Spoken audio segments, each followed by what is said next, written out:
Right.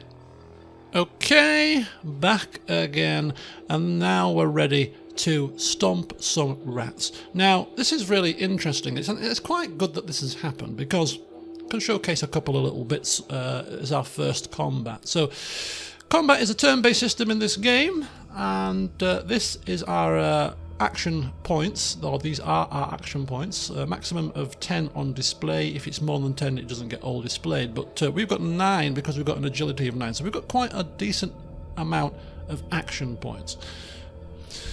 It costs a certain amount of action to move, a certain amount of actions to shoot. It even costs action to enter your inventory. Now you'll notice that we don't have a gun equipped because we didn't equip it because I didn't expect to be attacked. So if we wanted to go and equip a gun, it cost us at least, I think it's 4 action points to open the inventory. So that's pretty cool because, you know, you've got to therefore be prepared for combat, because if you're not, you're going to waste action points to get in your inventory, etc, etc. So we're not going to use our gun to start off with this very first creature. We're going to try good old-fashioned hand-to-hand. It's a rat.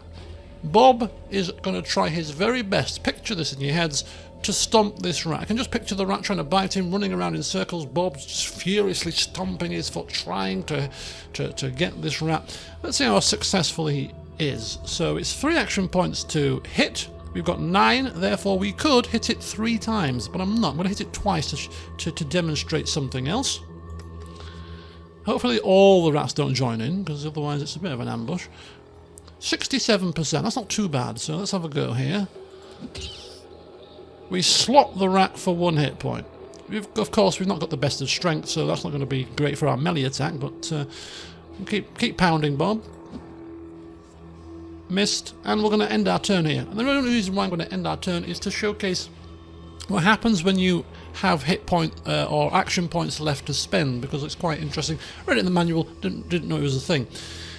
If you've got any action points rather left over at the end of your turn, they go onto your AC, so makes it harder for you to hit.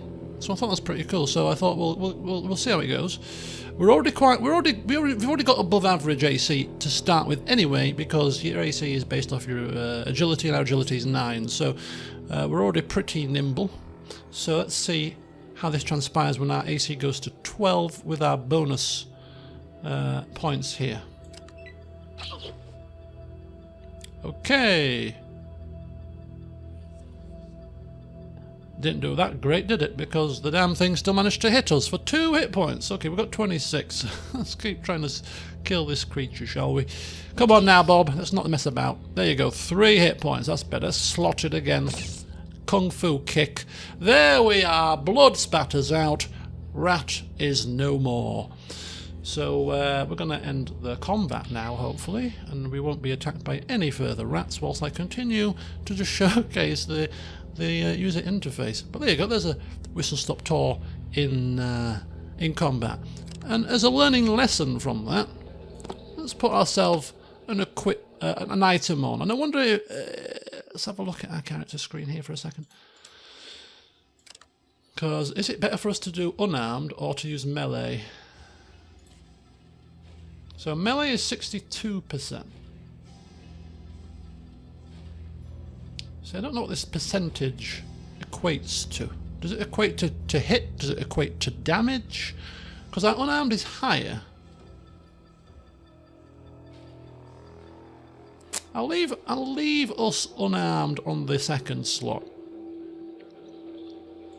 In fact, I won't. I'll actually test the theory, I suppose, and put a knife on and see whether or not we have a higher to hit chance with the knife than we did when we were kicking. It was 66-67% with the unarmed, so we'll try this. Now, we don't have any armour. Of course, we've got stim packs in here, which is our methodology to heal. You see a stim pack, a healing chem, heals minor wounds. This is a flare. This is rather interesting because basically you can use a flare to light up the situation, which is important because if we're in a dark area and a shadowy area, it makes it harder for you to hit. So if you're struggling to hit, you might want to light up the place so you can see what you're doing. We've got a set of lockpicks. I don't know if these are dispensed on use or whether we need lockpicks to pick locks, so we'll see about that. We've got armor-piercing rounds, and we've got regular jacketed hollow point rounds too. So that's what we've got in our inventory. Our survivalist pack, if you will. Right, so we've got a weapon. I don't anticipate using that to kill any rats because I'm sure ammunition and weaponry is pretty hard to come by, so there you go. So the only thing left to showcase is the Pip-Boy. Now, we've got the date, 5th of December 2161, it's 7:25. What I like about this game is 1 minute is, in real life, is 1 minute in game. So no need to rush around, perfect. And when you rest, which we can't see right now, you can rest in periods of like 15 minutes, 30 minutes, an hour. So you can really have a very good degree of control over the passage of time, which I think is absolutely great. As somebody who likes to play quite steadily and perhaps roleplay eating and things like that, I think it's going to be quite a cool little feature. Being able to control, you know, quite precisely how much we rest for, and the fact that time passes in real time too. That's pretty cool. But as we said, we've seen the archives. That's where you see videos. We've got the map there, and we've got also the status here, which tells us our current objectives based on our location, perhaps. So Vault 13, we've got to find a water chip. If we come across other settlements, I'm assuming that the quest will come up under their regions too. So that is pretty much it for the user interface. So without further ado, there's a couple of things to take a look at, and I'm using my mouse wheel to zoom in, but it's not working clearly. So right click to change the cursor. We've got a poor fella here, bear with me. So this is Ed. What a name that people have in this Vault 13. Very creative bunch. We've got Ed, we've got Bob, we've got Sue, we've got Sam, we've got Bill. No complex names here. We've got Ed. And as you can see from the text here, Ed's dead. Poor Ed. What happened to Ed? I don't know. But anyway, we're going to loot Ed. Oh, we've already looted Ed. Apologies, I looted him off camera. We picked up an extra knife and we picked up his armor piercing rounds off Ed's dead body. Let's loot the rat. No? Don't fancy any rat kebabs? No? You're in the wasteland now, Bob. You've got to be resourceful. You've got a knife. Cut a hunk of freshly killed rat off and put it in your pack to cook up later for some supper. So you've got to use your brain here, Bob. Come on. Right, so this is the Vault 13 entry computer door. It controls the vault door. It needs a specific code for the computer to work and the door to open.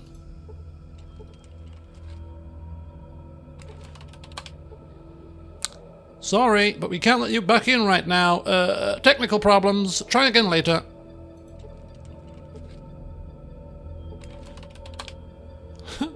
There's no returning for Bob. Unless he's got the water chip, apparently. But anyway, right, let's switch to the knife. Okay, so we're going to have one more combat. Hopefully. Hopefully just one more. And see if the knife's any better. Now you'll notice there's no highlight system in this game, so there's going to be a lot of mouse waving. It's going to be very easy to miss things, I feel, in this game. We could sneak past these rats, but killing them gives you experience, so, you know what, let's try out this knife now.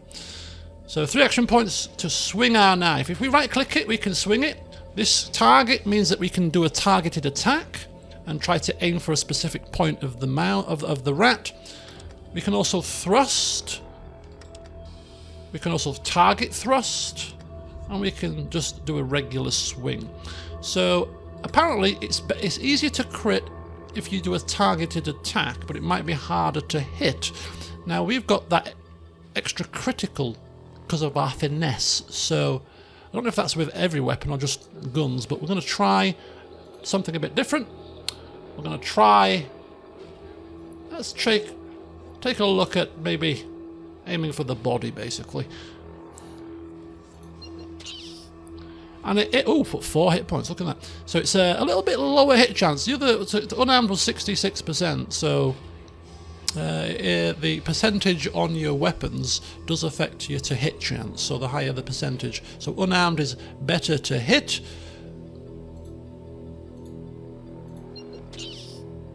Another 1 damage, and we're not going to save it. We're going to... Oh, we need 4 action... Oh, so it's 4 action points for a targeted attack. And only 3 for a regular attack. Ah, there you go, you see. So we can't do 3 attacks. Oh, it hit... Ooh, 3 hit points. Jesus, these little critters. Right.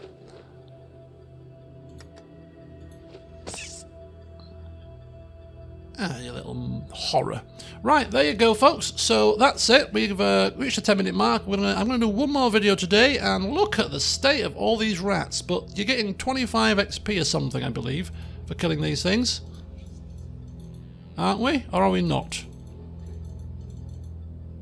Are we getting any XP for killing these? Because if we're not, then we should probably just get the hell out. But anyway, I'll have a look into that and join me next time.